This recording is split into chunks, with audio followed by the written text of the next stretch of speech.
we're starting to get into some really difficult ratio problems and proportion problems. So I want to give us a new strategy to help us visualize and help us work through those. These are called tape diagrams.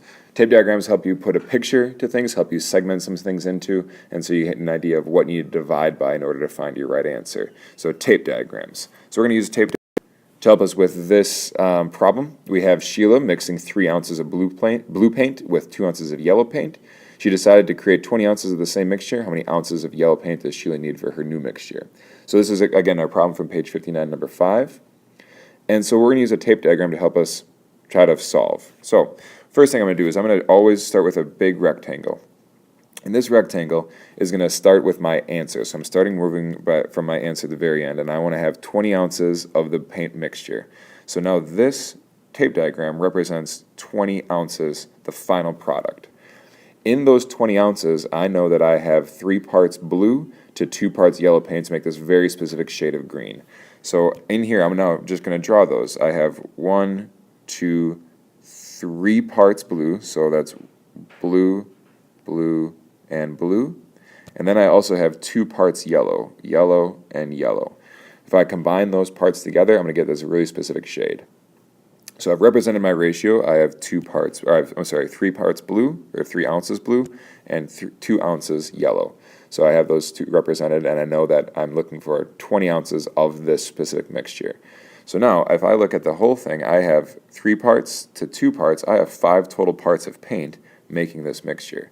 So now I can split this 20 into 5 equal pieces.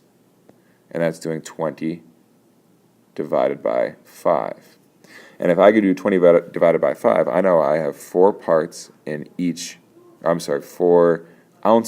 each one of these parts.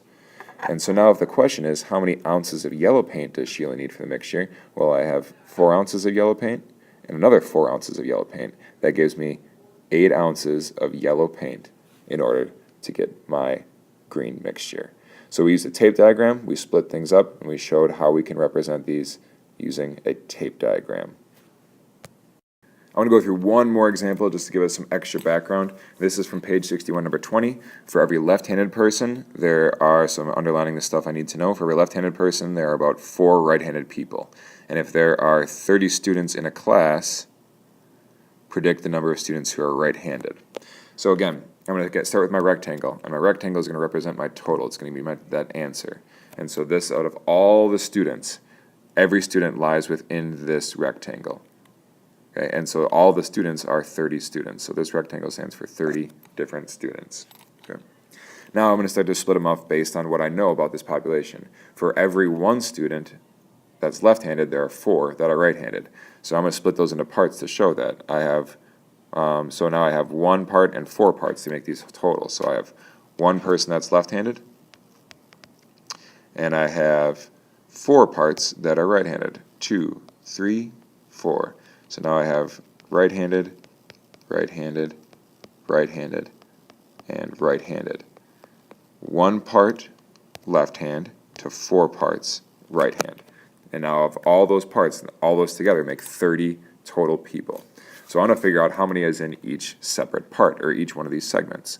Now I have 1, 2, 3, 4, 5 parts. So I'm going to do 30 divided by 5. That equals 6. So now I know I have 6 people in each one of these segments. My question was, of those 30, how many were right-handed? Well, I have 6, 12, 18, 24. I have 4 groups of 6. That gives me an answer of 24 people were right-handed out of 30, leaving 6 people left-handed out of 30. So 24 is my answer. We got there using tape diagrams.